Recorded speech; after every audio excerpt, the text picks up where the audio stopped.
Alhamdulillah ketemu lagi bersama kita di Fajar Berkah Pasti Berkah. Nih masih soal pertanyaan yang tadi Pak Ustadz ya, seputar lingkungan. Gimana supaya kita tuh tetap istiqomah, tapi kita juga tetap beradaptasi sama lingkungan kita yang baru gitu Pak Ustadz. Gimana? Jadi gini Neng, sebetulnya tadi dikatakan sama Pak Ustadz bahwa satu jadilah uswah, yang keduanya jadilah orang yang istiqomah. Ketika kita masuk ke dalam lingkungan, suatu lingkungan yang sekiranya bisa membuat diri kita menjadi berubah ke hal negatif, lebih baik kita tinggalkan kalau kita tidak mampu ya, kalau kita tidak mampu. Tapi bagaimana kalau kita masuk ke dalam lingkungan yang sekiranya kita bisa merubahnya, maka jadilah orang-orang yang menjadi uswah, menjadi contoh. Terus bagaimana kalau seandainya kita tidak mampu untuk merubah, kemudian juga kalau keluar tidak bisa juga, maka jadilah orang-orang yang bisa menjaga keistimewaan kita secara pribadi, karena itu adalah ad'aful iman, itu adalah selemah-lemahnya iman. Itu yang paling ini, yaitu lingkungan itu tentu bahaya juga lingkungan itu ya. Betul. Paling susah ya Pak Ustadz ya nih. Tapi Pak Ustadz kan dari tadi kita udah ngobrol-ngobrol nih. Aku tuh penasaran dari tadi Kak Nisrina tuh kayaknya udah paham banget. Aku tuh jadi pengen nanya gitu ke Kak Nisrina nih. Apa tuh? Aku nggak paham-paham begitu amat ya. Mau nanya apa nih? Pak Ustadz kan sempat ngebahas tentang nabi-nabi dan rasul ya Pak Ustadz ya. Nih, Kak Nisrina tahu nggak mujizat-mujizat nabi? Salah satunya nabi apa ya? Nabi Isa deh. Apa ya? Aku nih Pak Ustadz minim ilmu, Masya Allah. Kalau boleh dijawab mah boleh dijawab aja sama Pak Ustadz, aku nggak tahu. Mujizat Nabi Isa itu yang terkenal ya, ada dua. Pertama bisa menyembuhkan orang yang sakit, yang keduanya bisa menghidupkan orang yang mati. Itu yang tahu nggak Teh Nisrina dan Teh Salsa? Aduh, tiba-tiba ditanya. Tanya aja nih, saya udah berani-berani nanya-nanya Ustadz dari tadi nih ya. Apa perbedaan mukjizat dengan apa namanya ya? Yang mukjizat, ya mukjizat dengan sihir boleh lah. Sihir apa ya? Aduh, apa ya? Ini bisa sampai satu hari nih mikirnya. Kalau mujizat itu dari Allah kan ya. Kalau sihir itu tanpa Allah, aku gitu. Betul ya. Oh, Masya Allah. Oh betul Pak Ustadz. Ya daripada tidak dibetulkan kasihan. Betul, mujizat itu dari Allah. Dan mujizat itu yang mujizat itu hanya Allah berikan kepada Nabi dan Rasul.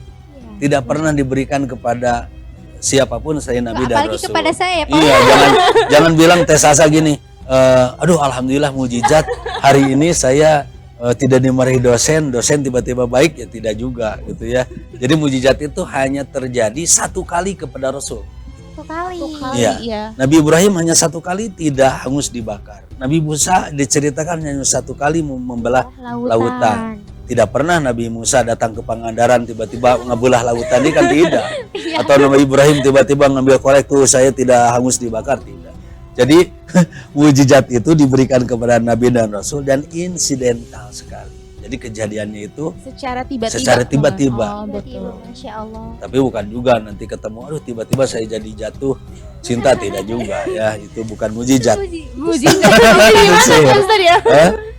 Apa? Sihir tadi apa Pak Ustadz?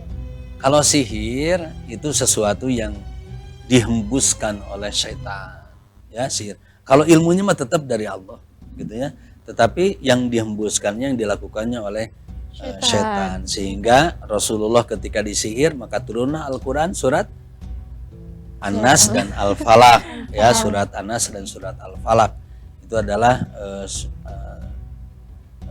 Nabi atau Malaikat Jibril ingin bukan meruqyahnya, mengatakan kepada Rasulullah SAW bahwa harus membaca ini, dan alhamdulillah Rasulullah SAW bisa sembuh dengan godaan sihir. Masya Allah. Jadi spiritual mah bisa menjadikan diri lebih tenang dan mudah-mudahan lebih sehat, itu yang paling penting. Betul nih. Tadi Teh Salsa udah nanya-nanya nih pemirsa ke aku. Aduh, balas dendam itu Oh, gak baik kok. Nah itu Hanya mengetes tentang kepahaman Kemana yang seputar tadi ya? Islam ya Pak Betul. Ustadz ya. betul. Aku mau Dia nanya nih Teh ikutan, Salsa. Pak Ustadz nggak ikutan. Apa tujuan utama dari pemberian mukjizat kepada para nabi? Waduh, perasaan pertanyaan aku nggak seberat itu ya Pak Ustadz ya. Sedikit kok sedikit. Pak Ustadz boleh bantu jawab Pak Ustadz? Itu tes asa dulu, nanti sama Pak Ustadz diluruskan ya. Pemberian mukjizat ya.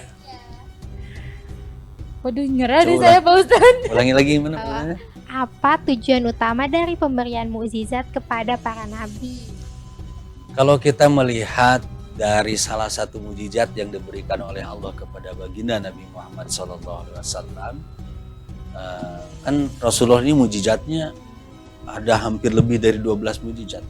Di dalam salah satu mujizatnya ketika Rasulullah Isra Miraj, di belakangnya Allah mengatakan linuriyahu min ayatina. Allah ingin menunjukkan salah satu tanda-tanda kebesaran Allah.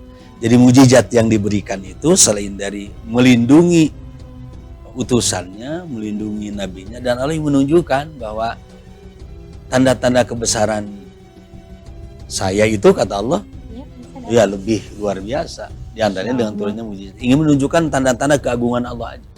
Gitu di antaranya. Gitu. Biar lebih wah, gitu. Ini aku loh kata Allah. Iya, betul. Nah, Ini tapi nih kayaknya udah dulu nih gamesnya. capek ya Pak Ustadz Capek ya. ya Pak Ustadz juga. Aku Soalnya ini capek nih pemirsa soal di rumah tuh pertanyaan Jadi- terus nih. Jadi harus berpikir itu capek ya. Betul. Tarik nafas. Hembuskan. Alhamdulillahirabbil alamin. Pemirsa juga gak kalah penasaran nih Pak Ustadz, dia mau tanya-tanya nih. Ada dari Ibu Reni katanya nih, untuk pertanyaannya sendiri nih Pak Ustadz, dengan cara apa katanya agar kita memperluas kecerdasan spiritual kita? Oke. Di dalam Al-Quran banyak sekali ya ininya. Tapi di antaranya adalah yang pertama kasiratil qiraatil Quran. Banyak membaca Al-Quran untuk meningkatkan kecerdasan spiritual.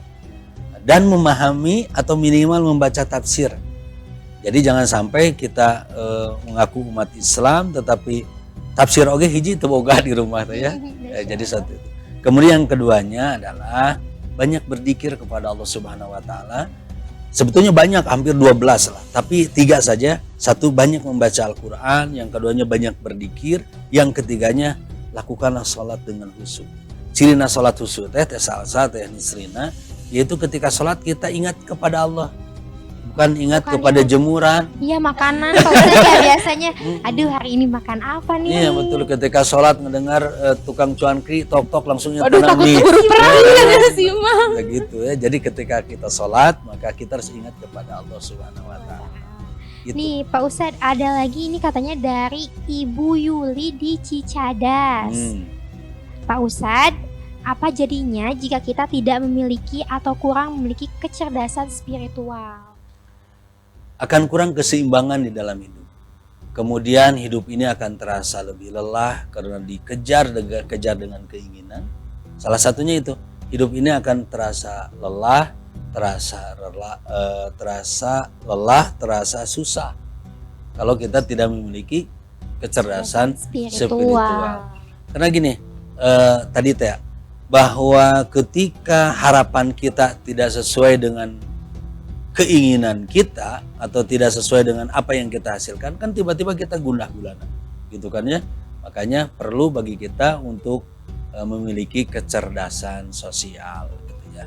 Jadi akan timbul keresahan, ketidaknyamanan di dalam hati kita. Di antaranya itu, mudah-mudahan tidak puas dan bisa mencari jawaban-jawaban yang lain. Biar ilmunya tambah dalam. Betul, Bu betul. Yuli boleh Betul. lebih banyak dibaca tafsirnya ya. Kata Bu Apa Yuli, ini? kakaknya juga. Amin. Semoga diistiqomahkan ya. Amin, amin. Lanjut nih Teh Salsa, ada dari siapa?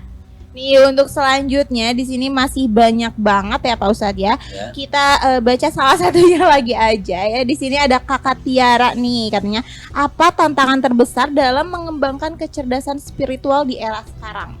Oke.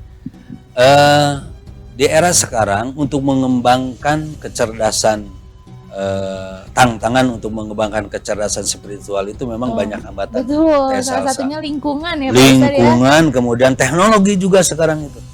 Teknologi, insya Allah ya. Teknologi ini akan menjadi tantangan bagi kita ketika ingin mengembangkan seperti nu kuduna sholatna tepat waktu karena muka WA heula, karena muka chat heula, tiba-tiba jadi terlambat Ya betul. sholat. Kalau sekarang tuh scroll ya Pak Ustadz ya, Betul. kalau tahu udah asar Udah aja. asar gitu ya. Masya Allah, itu bukan aku ya. Bukan aku ya Pak Ustadz ya Pak Ustadz. Iya, dua-duanya bukan. Oke deh ya Pak Ustadz, udah Siap. cukup mungkin Masya ya. Allah. Alhamdulillah. Alhamdulillah hari ini kita telah mendapat banyak sekali ilmu dari Pak Betul, Ustadz Masya Agus. Allah. Terima kasih loh Pak Ustadz. Jadi Sama-sama. banyak banget ilmu yang aku dapat nih. Mungkin pemirsa di rumah juga ya Pak Ustadz ya. Nah, nanti pada segmen terakhir nanti, seperti biasa kita akan membacakan doa bersama-sama. Oleh sebab itu, jangan kemana-mana. Tapi lupa, buat pemirsa juga yang mau tanya-tanya, Iya. tetap hubungi media sosial kita atau hubungi di 0813-9447-7912. Nah pemirsa, jangan kemana-mana dulu, tetap di Fajar Berkah. Pasti berkah.